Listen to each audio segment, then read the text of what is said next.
কৌশলের নামে গুপ্ত সুপ্ত রূপ ধারণ করেনি বিএনপি, বলেছেন তারেক রহমান। কাঁদলেন গুম খুনের শিকার পরিবারগুলোর মর্মান্তিক অভিজ্ঞতা শুনে, আশ্বাস দিলেন পাশে থাকার। ইসির আপিল শুনানিতে হট্টগোল, কুমিল্লার হাসনাতের মনোনয়ন বৈধ, বাতিল মঞ্জুরুলের। নির্বাচন পরিস্থিতি পর্যবেক্ষণে মাঠে ইইউ প্রতিনিধি দল। সমাজে ভিন্ন মতের বৈচিত্র্য জারি রাখা গুরুত্বপূর্ণ, সাংবাদিকদের ঐক্য সংহতি বজায় রাখতে হবে, গণমাধ্যম সম্মেলনে বলেছেন সিনিয়র সাংবাদিকরা। ইসলামী আন্দোলনের সাথে আসল সমঝোতার আর সুযোগ নেই, বলেছেন মামুনুল হক। জোট ভাঙলে দুষলেন নিজেদের ব্যর্থতাকেই সব দলের জন্য জোটের দ্বার উন্মুক্ত, জানিয়েছে জামায়াত। দেখছিলেন ক্রাউন সিমেন্ট সংবাদ শিরোনাম, এবার বিস্তারিত। গুম খুনের শিকার পরিবারকে পুনর্বাসন ও ন্যায় বিচার নিশ্চিতের আশ্বাস দিয়েছেন বিএনপির চেয়ারম্যান তারেক রহমান। তিনি বলেছেন, কৌশলের নামে গুপ্ত বা সুপ্ত রূপ ধারণ করেনি বিএনপি নেতাকর্মীরা। তারা নির্বাচন বাতিলের সকল ষড়যন্ত্র রুখে দিতেও প্রস্তুত আছেন। নাবিল জাহাঙ্গীরের রিপোর্ট। বিএনপির চেয়ারম্যান তারেক রহমানকে কাছে পেয়ে এভাবেই কান্নায় ভেঙে পড়েন ফ্যাসিবাদের হাতে গুম খুনের শিকার পরিবারের সদস্যরা। মা বাবা জানেন না তার ছেলে কোথায়, বাবার খোঁজ জানতে চান সন্তান। স্বামীর ছবি হাতে এক যুগেরও বেশি সময় ধরে দাঁড়ে দাঁড়ে ঘুরছেন স্ত্রী। ভাইকে এখনো খুঁজে ফেরেন তার বোন। এ যেন আওয়ামী জাতাকলে পিষ্ট নির্যাতিতদের বিষাদ সিন্ধু। বছর যায়, নতুন বছর আসে, কিন্তু আমাদের বাবার আসে না। আমরা একটা বছরের বেশি হয়ে গেল 5 আগস্টের পর, কিন্তু আমরা একজনকেও ফেরত পেলাম না। এই 13 বছরে অনেক জায়গায় গিয়েছি, এমন অনেক বক্তব্য দিয়েছি, কিন্তু বাবার খোঁজ পাইনি এখনো। হেঁটে হাঁটা শেখার সেই বয়স নাই। আমি আমার মায়ের হাত ধরে বাবার ছবিটা বুকে নিয়ে আমার বাবাকে দাঁড়ে দাঁড়ে খুঁজেছি, কিন্তু আমি আমার বাবাকে কোথাও পাইনি। প্রিয়জন হারানোর শূন্যতা আর ন্যায় বিচার না পাওয়ার ব্যথা নিয়ে এই মানুষগুলো এখনো আশায় বুক বাঁধছেন। বলছেন, এই বাংলার মাটিতেই অন্যায়ের বিচার দেখতে চান তারা। এমন কোনো জায়গা নাই যেই জায়গাটায় যাই নাই বাবার সন্ধানে। কোথায় আছে বাবা? আমরা কি এরকম বাংলাদেশ চেয়েছিলাম? বাকি জীবন আমরা কি হিসেবে তাকে মনে রাখবো? আমরা একটা দিনও পাই নাই যে তার জন্য স্মরণ করে মনে করে একটা দোয়া করবো। আমি সবার বিচার চাই, আমার পরিবারের জন্য, আমি সকলের পরিবারের জন্য বিচার চাই। আল্লাহ যেন সেটা হেদায়েত করে। খুন থাকা অবস্থায়ও বিভিন্নভাবে নির্যাতন করা হয়েছে আমাদের মতো এরকম গুম করা পরিবার। কাউকে বাসা থেকে বের হতে দেয় নাই, কাউকে কোর্টে যেতে দেওয়া হয় নাই, কাউকে থানায় জিডি করতে যাওয়া হয় নাই। সকল সময় একটা ব্যারিয়ারের ভিতর রেখেছে প্রশাসন।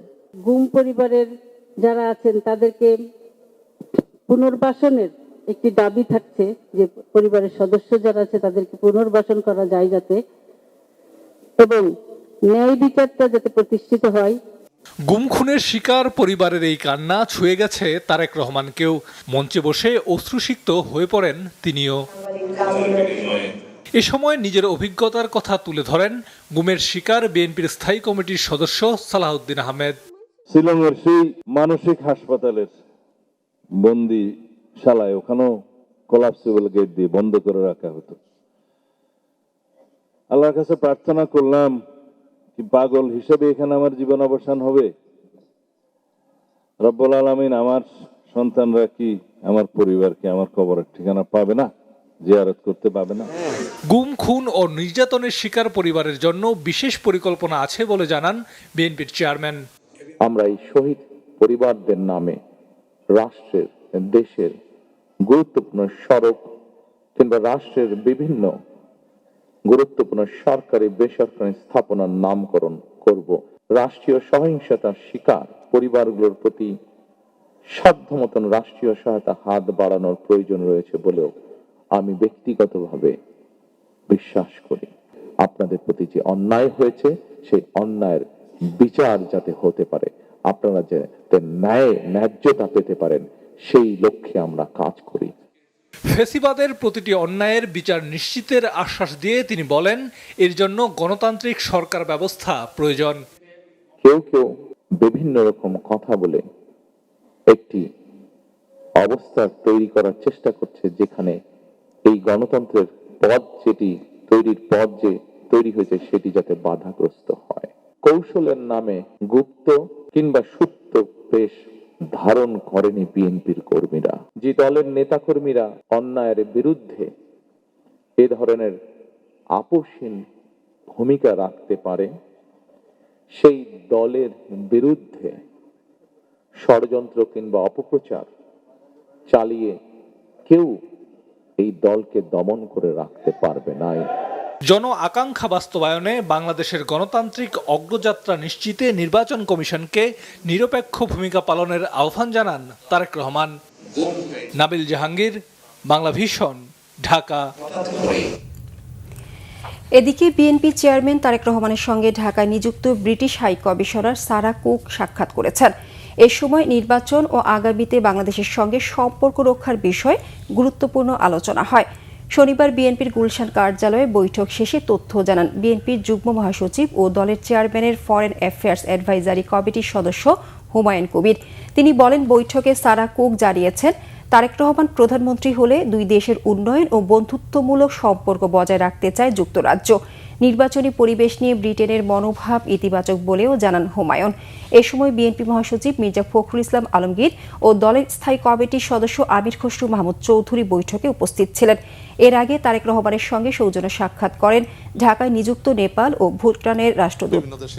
অ্যাম্বাসেডর, হাই কমিশনার এবং চেয়ারম্যান সাহেব আপনার সবকিছু বিবেচনা করে দেশের স্বার্থে আমরা যে দেশের সাথেই সম্পর্ক করব আমাদের দেশের স্বার্থেই করব, এবং যেটা আমাদের মিউচুয়াল রেসপেক্ট, মিউচুয়াল ইন্টারেস্টকে বজায় রাখবে, এই ক্ষেত্রেই করব। তো এই মিউচুয়াল ইন্টারেস্ট, দেশের স্বার্থকে প্রাধান্য দিয়ে এই এক্সচেঞ্জগুলো হচ্ছে এবং আমাদের রুটিন কাজের অংশ হিসাবেই এগুলো হচ্ছে। বিএনপির স্থায়ী কমিটির সদস্য মির্জা আব্বাস বলেছেন, লেভেল প্লেইং ফিল্ড নিশ্চিতে প্রশাসনের আপাদমস্তক পরিবর্তন করতে হবে। গতকাল রাজধানীর শাহজাহানপুর এলাকায় এক মতবিনিময় সভায় একথা বলেন তিনি। সাবেক প্রধানমন্ত্রী বেগম খালেদা জিয়ার স্মরণে নীরবতা পালন করার মধ্য দিয়ে শনিবার সন্ধ্যায় অনুষ্ঠান শুরু হয়। এলাকাবাসী প্রশ্নের উত্তরে মির্জা আব্বাস বলেন, গত 17 বছর আন্দোলন সংগ্রামের মাধ্যমে সাধারণ মানুষের ভোটের অধিকার ফিরিয়ে এনেছে বিএনপি। নির্বাচন কমিশন সুষ্ঠুভাবে নির্বাচন পরিচালনা করতে পারলে সাধারণ জনগণ ভোট দিতে পারবে। বিএনপি সরকার গঠন করলে শিক্ষা ও চিকিৎসা খাতে উন্নয়ন ঘটাবে বলে জানান বিএনপির এই জ্যেষ্ঠ নেতা। গণভোটের প্রশ্নে তিনি বলেন, সাধারণ মানুষের চিন্তায় স্বাধীনতা থাকতেই পারে, তারা না ভোট দিতেই পারে। একটা লোক বসা আছে এমন জায়গায় যে যিনি প্রশাসনের সর্বস্তরের লোককে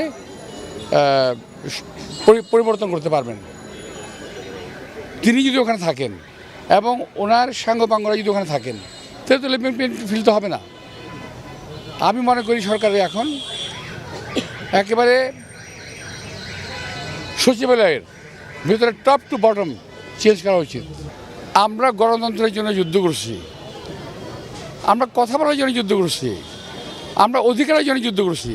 আমার নাম আমার অধিকার থাকতেই পারে, এটা কিন্তু কার পৈতৃক দেশ তো না যে তার কথা আমাদের দেশে চলবে।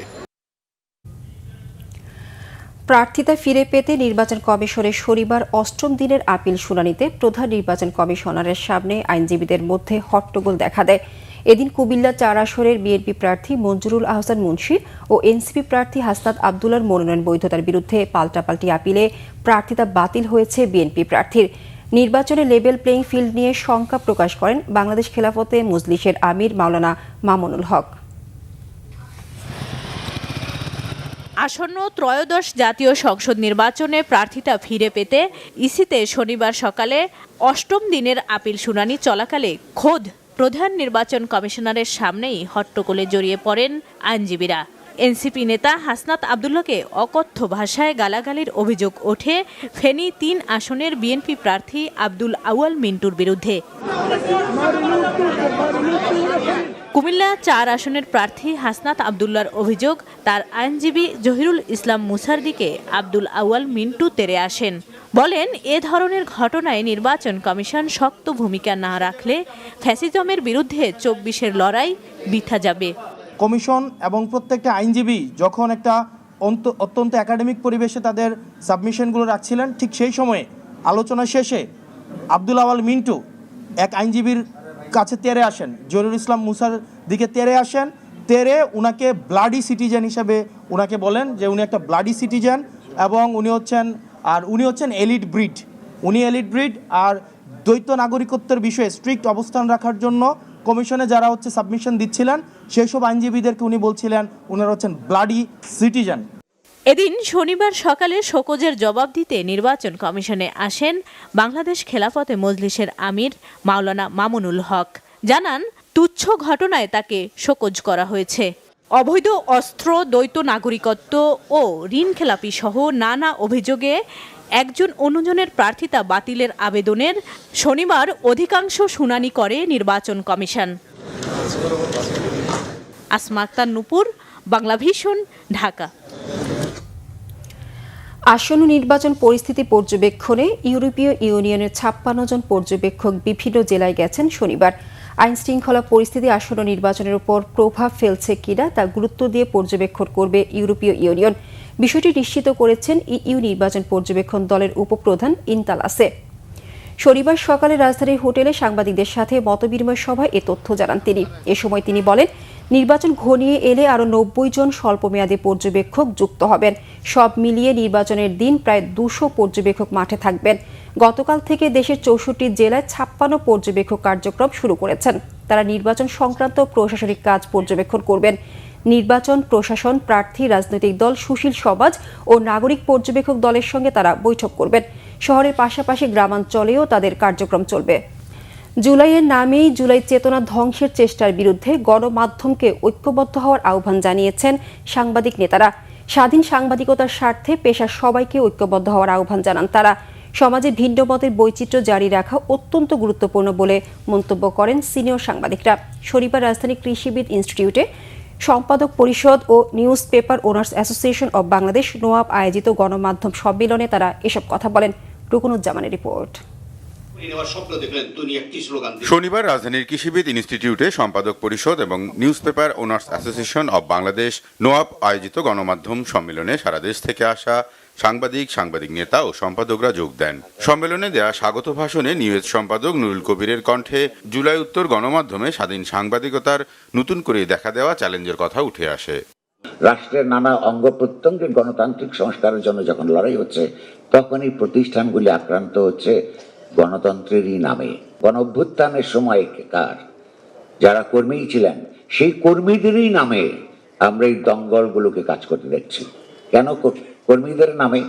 এই জুলাই যুদ্ধের নাম নিয়ে জুলাই যুদ্ধের স্পিরিটকে তারা অপমানিত করছে। সরকার, আপনি মনে রাখবেন, আপনাকে কেউ সত্য কথা বলবে না। আপনার দলীয় লোকরা বলবে না ভয়ে, এবং আপনার সরকারের ব্যুরোক্রেসি বলবে না, আপনার সরকারের ইন্টেলিজেন্স কমিউনিটি বলবে না। তারা সবসময় আপনাকে প্রশংসার জগতে আবদ্ধ রাখবে। স্বাধীন সাংবাদিকতা হচ্ছে একমাত্র প্রতিষ্ঠান যারা আপনাকে সত্য কথা বলবে। দেশের প্রধান দুটি গণমাধ্যমে নারকীয় হামলার প্রসঙ্গ টেনে নিজেদের মধ্যে সংঘবদ্ধতার প্রয়োজনীয়তার কথা বলেন সিনিয়র সাংবাদিকরা। যেই জুলাই চেতনার নাম ধরে যা দেখেছে, গরু কোরবানি দেওয়া, বিভৎস এরকম মধ্যরাতে অফিস আক্রান্ত হওয়া, আগুন দেওয়া, এটা নজিরবিহীন। এটা আমাদের যতটা আমরা অর্জন করেছি তা আমাদেরকে কলঙ্কে এবং এটা অপবাদে এবং ঘৃণায় বিশ্ববাসীর কাছে মুখ দেখানোর মতো অবস্থা আমাদের নেই। এটা খুবই মর্মান্তিক। আমরা চাই না যে আমরা বিচ্যুত হতে, আমরা জুলাই চেতনাকে সম্মান করতে চাই, সেটাকে এগিয়ে নিয়ে যেতে চাই। আমাদের ইউনিটির পক্ষে সবচেয়ে বড় বাধা হচ্ছে আমাদের নিজেদের মধ্যে পলিটিক্যাল অ্যাফিলিয়েশন। যতক্ষণ পর্যন্ত এইটা আমরা দূর করতে না পারবো, ততক্ষণ পর্যন্ত আমরা এক হতে পারবো না। বা এক থাকলেও আজকে এক থাকবো, পরশুদিন আগামী পরশুদিন বিভক্ত হয়ে যাব। একে অপরের পাশে দাঁড়ানো এবং তাদের প্রতি সংহতি সহানুভূতি জানানো, এটা খুবই খুবই জরুরি। এটা আমাদের ভাবার কোনো কারণ নাই। আগামী সরকার, নির্বাচিত সরকার আসলে আমাদের সব কিছু আমরা পেয়ে যাব। অতীতে হয়নি, এখনো হবে না। আগামীতে ভাবনাটাও আমাদের জন্য সাবধানের সতর্কতার সঙ্গে আমাদেরকে ভাবতে হবে। আর আবারও বলি যে ঐক্য, সমঝোতা এবং সংহতি এই সময়ে আগামী দিনের জন্য সবচেয়ে গুরুত্বপূর্ণ বার্তা, এটা আমাদেরকে মানতে হবে। আর যে মতের, যে চিন্তার, যে ভাবনার, যে আদর্শের হোক না কেন, সংবাদপত্র, সাংবাদিকতা এবং ব্যক্তিগত তার নিরাপত্তা ইত্যাদি সহ সকল বিষয়ে আমাদের ঐক্য থাকতে হবে। এই অন্তর্বর্তী সরকার একটি গণমাধ্যম কমিশন গঠন করেছিলেন, সংস্কার কমিশন, এবং এই রিপোর্টটি সরকার যদি বাস্তবায়ন করে তাহলে তথ্য মন্ত্রণালয়ের কোনো ক্ষমতা থাকবে না। তো এই ক্ষমতা না থাকার জন্যই তারা রিপোর্টটি বন্ধ করে রেখেছেন। এই সাংবাদিকতা পেশার উন্নতির জন্য একটা নিউজ পেপার স্ট্যান্ডার্ডস কমিটি করা উচিত। এখানে বিবেচনা করা হবে যে বিভিন্ন পত্রিকার যেসব ছাপা হচ্ছে এগুলো স্ট্যান্ডার্ড ঠিক আছে কিনা, একটা স্ট্যান্ডার্ডে আনতে হবে সবগুলোকে। সংবাদকর্মীদের রাজনৈতিক সচেতনতার সাথে দলীয় লেজুর ভিত্তিকে পৃথক করার প্রয়োজনীয়তার কথাও উঠে আসে সম্মেলনে। রকুনুজ্জামান, বাংলা ভিশন, ঢাকা। এই মুহূর্তে এসে ইসলামী আন্দোলনের সাথে আনুষ্ঠানিক আসন সমঝোতার আর কোনো সুযোগ নেই বলে জানিয়েছেন বাংলাদেশ খেলাফত মজলিসের আমির মামুনুল হক। শনিবার বিকেলে জামায়াতের কেন্দ্রীয় কার্যালয়ে বৈঠক শেষে এ কথা বলেন মামুনুল হক। বলেন, রাজনীতিতে শেষ কথা বলতে কিছুই নেই। অবশিষ্ট আসনগুলোতে দলগুলোর প্রার্থীদের জনপ্রিয়তা দেখে প্রাধান্য দেওয়া হবে। এ সময় জোট ভাঙনের ক্ষেত্রে নিজেদের ব্যর্থতাকেই দায়ী করেন তিনি। এদিকে জামায়াতে ইসলামীর সহকারী সেক্রেটারি জেনারেল এহসানুল মাহবুব জুবায়ের বলেছেন, শুধু ইসলামী আন্দোলনের জন্য নয়, সব রাজনৈতিক দলের জন্য জামায়াতের জোটের দ্বার উন্মুক্ত রয়েছে। গতকাল বিকেলে দলটির কেন্দ্রীয় কার্যালয়ে জোট এবং নির্বাচনী সার্বিক বিষয় নিয়ে এক জরুরি বৈঠকে তিনি একথা বলেন। আমরা সবসময় বলেছি যে আমাদের দরজা সবার জন্য উন্মুক্ত, এটাই আমাদের সবসময় মেসেজ, এখন এই মেসেজ থাকলো। 40টি আসন আমরা রেখেছিলাম, তো সেই আসনগুলো সম্পর্কে আমরা লিয়াজো কমিটিকে দায়িত্ব দিয়েছি। লিয়াজো কমিটি যেটা আছেন তারা সেটা বিষয়ে আলোচনা করছেন এবং সেটা একটি আলোচনা করে ওনারা সিদ্ধান্তে পৌঁছার পরে আমরা আপনাদেরকে জানাবো। ঢাকা ৬ আসনের বিএনপি মনোনীত প্রার্থী ইশরাক হোসেন বলেছেন, বিএনপি কখনো ক্ষমতার জন্য রাজনীতি করে না। দেশের সার্বভৌমত্ব, জনগণের ভোটাধিকার ও মৌলিক অধিকার রক্ষাই বিএনপির রাজনীতির মূল লক্ষ্য। সাবেক প্রধানমন্ত্রী বেগম খালেদা জিয়ার রুহের মাগফিরাত কামনায় শনিবার রাতে রাজধানীর গ্যান্ডারিয়া ৪৬ নং ওয়ার্ড বিএনপি ও অঙ্গ সংগঠন আয়োজিত দোয়া অনুষ্ঠানে তিনি এমন মন্তব্য করেন। ইশরাক হোসেন বলেন, দেশনেত্রী বেগম খালেদা জিয়া ছিলেন গণতন্ত্র, স্বাধীনতা ও জনগণের অধিকার প্রতিষ্ঠার সংগ্রামের এক অবিসংবাদিত প্রতীক। তার ত্যাগ ও অবদান বাংলাদেশের কোটি কোটি মানুষকে গণতন্ত্র পুনরুদ্ধারের আন্দোলনে অনুপ্রাণিত করেছে। এ সময় তিনি আরও বলেন, বিএনপি বাংলাদেশের স্বার্থ, জনগণের ভোটাধিকার ও মৌলিক অধিকারের প্রশ্নে কখনো আপোষ করেনি। ঢাকা ৬ আসনের প্রার্থী হিসেবে তিনি বলেন, দলের সুনাম রক্ষা করা তার বড় দায়িত্ব। দলের নাম ব্যবহার করে কেউ যদি মাদক, সন্ত্রাস, চাঁদাবাজি কিংবা কোনো অপরাধমূলক কর্মকাণ্ডে জড়ায় তাহলে তাদের কোনো ছাড় দেওয়া হবে না। আমরা কোনোদিনও ক্ষমতার জন্য লড়াই করি নাই, ক্ষমতার জন্য রাজনীতি আমরা করি না। এটা আর নতুন করে বলারও কিছু নাই, এটা একদম প্রমাণিত। বিএনপির যে আন্দোলন কোনো আপোষকামিতা নয়, বাংলাদেশের স্বার্থের প্রশ্নে কোনো আপোষকামিতা নাই, জনগণের ভোটের অধিকারের প্রশ্নে কোনো আপোষকামিতা আমরা করি নাই, এটা প্রমাণিত হয়েছে। বাংলাদেশকে একটা স্বাধীন, সার্বভৌম এবং শক্তিশালী রাষ্ট্র হিসেবে গড়ে তোলা, যাতে আর কোনোদিনও কোনো অপশক্তি এসে আমাদেরকে একটা দাস প্রজা রাষ্ট্রে পরিণত না করতে পারে। অতীতে দিনের আলোতে ব্যাংক ডাকাতি হয়েছে জানিয়ে ভবিষ্যতে যেন এ ধরনের কর্মকাণ্ড না হয় সে ব্যাপারে সতর্ক থাকতে চার্টার্ড অ্যাকাউন্টেন্টদের প্রতি আহ্বান জানিয়েছেন পররাষ্ট্র উপদেষ্টা তৌহিদ হোসেন। শনিবার সকালে রাজধানীতে South Asian Federation of Accountant SAFA কনফারেন্সে তিনি এমন আহ্বান জানান। নৈতিক কৃত্রিম বুদ্ধিমত্তা বা এআই বাংলাদেশের ব্যবসা বাণিজ্যের জন্য অত্যন্ত গুরুত্বপূর্ণ দাবি করে পররাষ্ট্র উপদেষ্টা বলেন, আর্টিফিশিয়াল ইন্টেলিজেন্সের বহুমুখী চ্যালেঞ্জ রয়েছে। টেকসই প্রতিবেদন ব্যবস্থায় কৃত্রিম বুদ্ধিমত্তার ব্যবহার আর দূরবর্তী ধারণা নয়, এটি এরই মধ্যে অর্থনৈতিক মূল্য সৃষ্টি, পরিমাপ ও প্রকাশের কাঠামোতে আমূল পরিবর্তন এনেছে বলে মনে করেন সম্মেলনে অংশ নেওয়া প্রতিনিধিরা। সম্মেলনে আফগানিস্তান, পাকিস্তান, ভারত, মালদ্বীপ, শ্রীলঙ্কা ও ভুটান থেকে প্রতিনিধিরা অংশ নেন। এ সময় বক্তারা ভবিষ্যৎ পেশা হিসেবে এআই ও টেকসই প্রতিবেদন নিয়ে আলোচনা করেন। ঢাকা ৬ আসনের বিএনপি মনোনীত প্রার্থী ইশরাক হোসেন বলেছেন, ধর্মের ভিত্তিতে বিভাজন নয়, মানুষ হিসেবে সকল নাগরিকের সমান অধিকার নিশ্চিত করাই তার রাজনীতির মূল দর্শন। শনিবার সন্ধ্যায় রাজধানীর এক অনুষ্ঠানে তিনি এ কথা বলেন। এ সময় ইশরাক হোসেন বলেন, আগামীতে কোনো ব্যক্তি বা গোষ্ঠী বিএনপি কিংবা অন্য কোনো দলের নাম ব্যবহার করে অবৈধ স্থাপনা, ফুটপাত দখল কিংবা চাঁদাবাজি করলে কঠোরভাবে তা দমন করা হবে। এলাকার সার্বিক নিরাপত্তার বিষয়ে আশ্বাস দিয়ে বিএনপির এই প্রার্থী বলেন, দিনরাত যে কোনো সময় নারী, শিশু, বয়স্ক সহ সকল নাগরিক যেন নিরাপদে চলাচল করতে পারেন, বিএনপি ক্ষমতায় গেলে তা নিশ্চিত করা হবে। রাস্তার উপরে বা অন্য রাস্তার উপরে অবৈধ স্থাপনা বা দোকানদারদের থেকে চাঁদাবাজি বা ফুটপাত দখল করা বা এই ধরনের কর্মকাণ্ডে যারা লিপ্ত হয়েছেন বা আমাদের নাম, দলের নাম অতীতে ব্যবহার করেছেন বা অন্য যে কোনো দলের নাম যদি আগামীতে ব্যবহার করা হয়ে থাকে, সেটা আমরা অবশ্যই, আমি যদি দায়িত্বশীল জায়গা থেকে চিন্তা করি, অবশ্যই সেটাকে আমি কোনোভাবেই অ্যালাউ করবো না। এবং আমাদের এই এলাকা যাতে সম্পূর্ণ নিরাপদ থাকে, দিনের রাতের যে কোনো সময় মা বোনেরা, ভাইয়েরা, ছোট শিশুরা নিরাপদে চলাফেরা করতে পারে, মুরব্বীরা যাতে চলাফেরা করতে পারে, সেটা অবশ্যই নিশ্চিত করা হবে।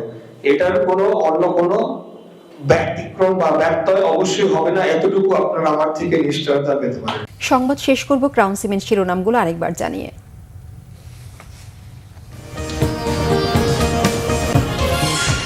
কৌশলের নামে গুপ্ত সুপ্ত রূপ ধারণ করেনি বিএনপি, বলেছেন তারেক রহমান। কাঁদলেন গুম খুনের শিকার পরিবারগুলোর মর্মান্তিক অভিজ্ঞতা শুনে, আশ্বাস দিলেন পাশে থাকার। ইসির আপিল শুনানিতে হট্টগোল, কুমিল্লায় হাসনাতের মনোনয়ন বৈধ, বাতিল মঞ্জুরুলের। নির্বাচন পরিস্থিতি পর্যবেক্ষণে মাঠে ইইউ প্রতিনিধি দল। সমাজে ভিন্ন মতের বৈচিত্র্য জারি রাখা গুরুত্বপূর্ণ, সাংবাদিকদের ঐক্য সংহতি বজায় রাখতে হবে, গণমাধ্যম সম্মেলনে বলেছেন সিনিয়র সাংবাদিকরা। ইসলামী আন্দোলনের সাথে আসন সমঝোতার আর সুযোগ নেই, বলেছেন মামুনুল হক। জোট ভাঙনে দুষলেন নিজেদের ব্যর্থতাকে, সব দলের জন্য জোটের দ্বার উন্মুক্ত, জানিয়েছে জামায়াত। এই ছিল এখনকার মতো, পরের সংবাদ সকাল 10টায়, এর আগে 9টায় রয়েছে নিউজ টপ 10 দেখার আমন্ত্রণ রইল। এছাড়া বাংলাভিশন সংবাদ ও সংবাদ সংশ্লিষ্ট অনুষ্ঠান দেখতে ভিজিট করুন www.bbnews24.com ও facebook.com/banglavisionnews এবং সাবস্ক্রাইব করুন youtube.com/banglavisionnews। ধন্যবাদ সবাইকে।